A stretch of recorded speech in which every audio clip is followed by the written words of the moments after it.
नमस्कार. जय जिजाऊ, जय शिवराज, जय शंभूराजे. निवेदक Rupesh Walke YouTube channel मध्ये आपल्या सर्वांचं स्वागत आहे. मी आज आलोय पुणे जिल्ह्यातील खेड तालुक्यातील किवळे गावामधील वाळकी वस्ती येथे. पाहू शकता आम्ही आता शेतामध्ये उभे आहे. भारत हा कृषीप्रधान देश आहे आपण फक्त म्हणतो, आणि खऱ्या अर्थाने किवळे गावामधील वाळकी वस्ती जे हे शेतकरी आहेत, काहीतरी नवनवीन प्रयोग शेतीमध्ये करत असतात. तुमचं नाव सांगा प्रथमतः. रामकृष्ण हरी, ज्ञानेश्वर गुलाब वाळके, मुक्काम पोस्ट किवळे. एक सांगा, हा संपूर्ण प्लॉट किती एकर याच्यामध्ये जागेमध्ये साधारणतः हा क्षेत्र किती? 35 गुंठ्यामध्ये आहे. 35 गुंठ्यामध्ये. या मिरचीला किती दिवस लावून झाले म्हटले? एक 2.5 महिने झाले. 1 मार्चला लावली होती साधारणतः. 1 मार्चला. आता हे लागवड आणि पूर्ण व्यवस्थापन तुम्ही कसं केलं? एकरी किती खर्च आला या सर्व प्लॉटला 35 गुंठ्याला? 35 गुंठ्याला साधारणतः आतापर्यंत माझ्या अंदाजानुसार 70 ते 75 हजार रुपये खर्च आलेला आहे. 70 ते 75 म्हणजे रोप आणण्यापासून बेड, खत, शेणखत, बेसळ खत, रासायनिक खत, औषधे, टोटल आतापर्यंत 70 ते 75 हजार रुपये खर्च झालेला आहे. ही रोप कुठून आणली तुम्ही? रोप ही रोप कडूच्या नर्सरी मधून आलेली आहे, काळोखे. आता याला तुम्ही पाण्याचं व्यवस्थापन कसं आहे, मॅनेजमेंट? पाण्याचं आपल्या ठिबकद्वारे चालू आहे पाणी. बाकी काय अजून तर खाली जमीन ओपन पाणी काय सोडलं नाही. बरोबर. आणि आपण साधारणतः पाहतो रासायनिक खतांचा वापर केल्याशिवाय सध्या शेतीच होत नाही. रासायनिक तुम्ही खत जैविक खताचा काय वापर केलाय? केला ना, शेणखत केलं ना. शेणखत सुरुवातीला? हो, 5 ट्रॅक्टर शेणखत टाकले. फवारणीचं नियोजन कसं आहे तुमचं प्लॉटचं? फवारणीचं नियोजन साधारणतः 8 ते 10 दिवसाला फवारणी कंपल्सरी घ्यावाच लागते. 8 ते 10 दिवसाला? 8 ते 10 दिवसाला. साधारणतः कोणती फवारणी, त्याच्यामध्ये औषधे कोणती वापरते? औषध आता एवढी नावं नाही मला परफेक्ट सांगायची, पण स्ट्रॉंग सगळी BSF ची औषध फवारणी केली मी सर्व. आता आपण पाहतोय हिट मोठ्या प्रमाणामध्ये 40च्या वर पारा गेलाय. हो, याच्यामुळे काही थोडासा फटका होतोय? होतं ना. हे पानावरती थोडा आक्सा येतोय, परत लाल कोळीचा थोडा काही प्रादुर्भाव आहे, पांढरी माशी वगैरे? पांढरे माशी, मावा थोडा. त्यामुळे वातावरणाच्या बदलामुळे शेतीला मिरची प्लॉटला फटका आहे. साधारणतः थोड्याफार प्रमाणात बसतोय, पण व्यवस्थित नियोजन केलं तर काही प्रॉब्लेम नाही. रोग आणि किडीचं प्रमाण कसं आहे? रोगाचं प्रमाण तर सध्या नाहीये, किडीचं नाहीये. फक्त मावा तुडतुड्यामुळे थोडा पानाला आक्सा येण्याचे चान्सेस थोडे उन्हामुळे होतात. थोडस जवळून झाड दाखवा एकदा. हे पाहू शकता आपण कशा प्रकारे सेटिंग झाली आहे. मोठ्या प्रमाणावर मिरच्या आहेत, आणि ह्या शेतकऱ्याचं विशेष असं कौतुक करायला पाहिजे, कारण 40च्या वर पारा गेलाय. खरं तर पुणे जिल्ह्यामध्ये खेड तालुक्यामध्ये आतापर्यंत इतिहासामध्ये जसं आम्ही पाहतो 35-36 पर्यंत उन्हाळ्याचा पारा असतो, परंतु यंदा मोठ्या प्रमाणावर उष्णता आहे. खरं तर आता एकरी किती उत्पन्न अपेक्षित आहे तुम्हाला आता हे 35 गुंठ्यामध्ये? एकरी व्यवस्थित बाजार वगैरे भेटला तर 3 ते 4 लाखाच्या पुढे उत्पन्न होऊ शकतं. सध्या बाजारभाव काय चालू आहे मिरचीला? 60 रुपये, 55 रुपये चालू आहे. 55 रुपये. आणि ही मिरची विक्री कुठे करता तुम्ही? मार्केट कुठलं आहे तुम्हाला? मार्केट राजगुरुनगर. अजून कुठं? चाकण. चाकणला पण. आणि मिरची तुमची चांगली दिसते, म्हणजे तिखट मिरची घे जास्त आहे, कशी चवीला?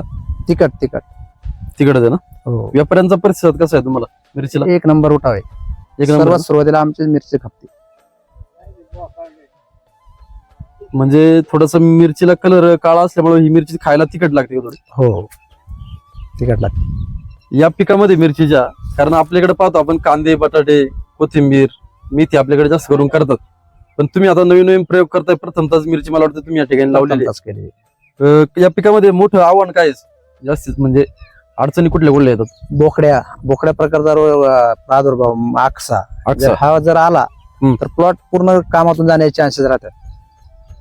त्याच्यामुळे त्याच्यावरती लक्ष ठेवणं गरजेचं आहे.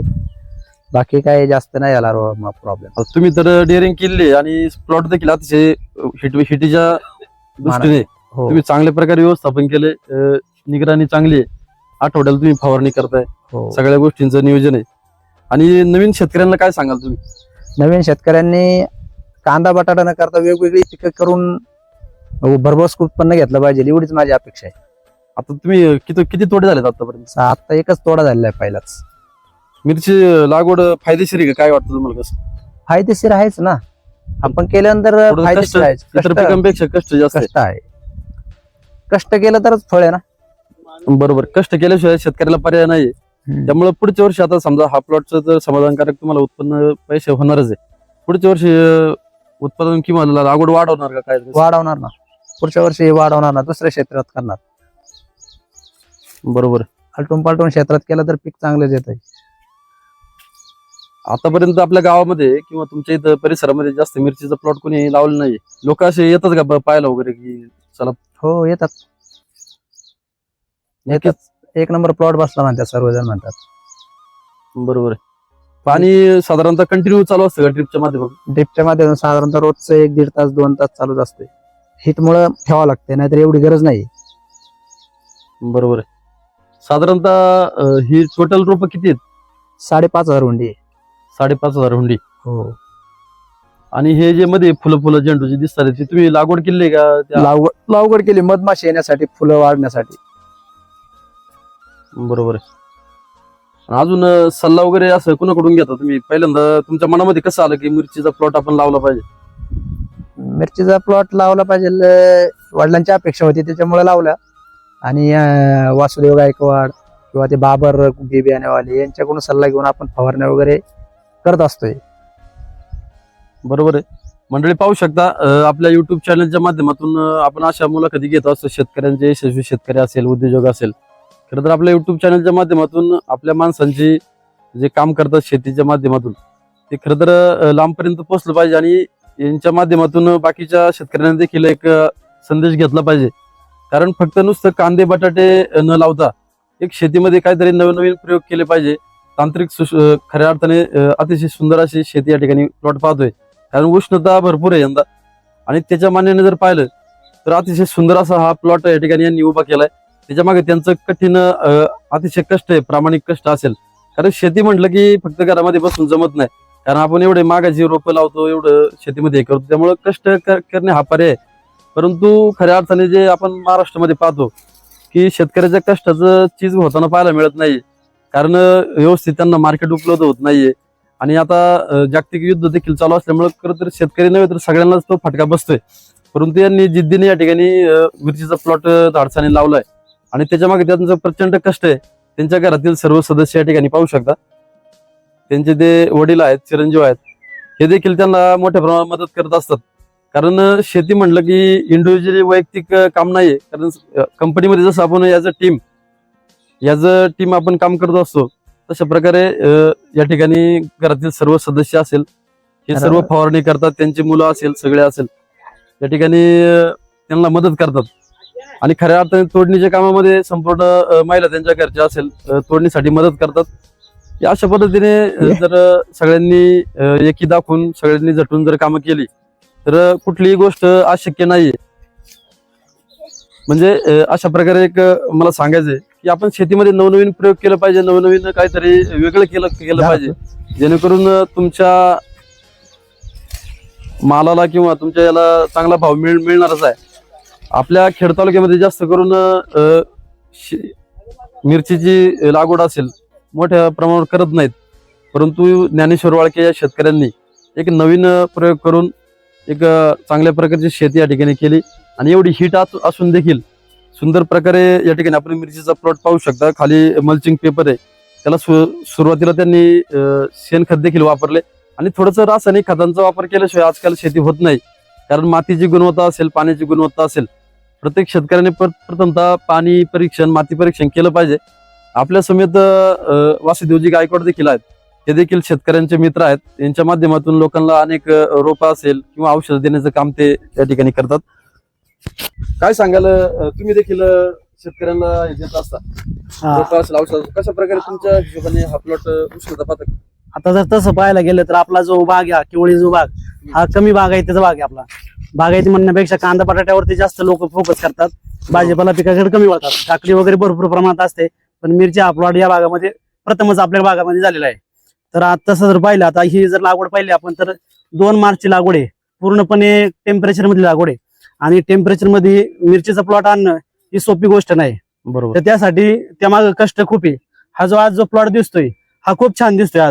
आज हा परिसरामध्ये या प्लॉट सारखा प्लॉट नाही आज जर पाहायला गेलं तर. बरोबर. तर असा सुंदर प्लॉट आणण्यामागे खूप मोठं कष्ट आहे. त्याच्या मागे सुरुवातीपासून बेड तयार करण्यापासून तर पार आजपर्यंत फवारणी, तोडणी किंवा मधली खुरपणी असेल, या सगळ्या गोष्टी याच्या मागे कष्ट आहे. तर महत्वाचं काय राहतं मिरची पिकामध्ये रोग जर पाहायला गेलं तर भुरी डावणी आणि सुरुवातीला ड्रिंचिंग झाल्यात भुरी डावणीवरती आपण स्प्रे घेतो त्याच्यावर नेटिव्ह एखादा किंवा इंडेक्स असे स्प्रे त्याच्यावरती झालेले आहेत.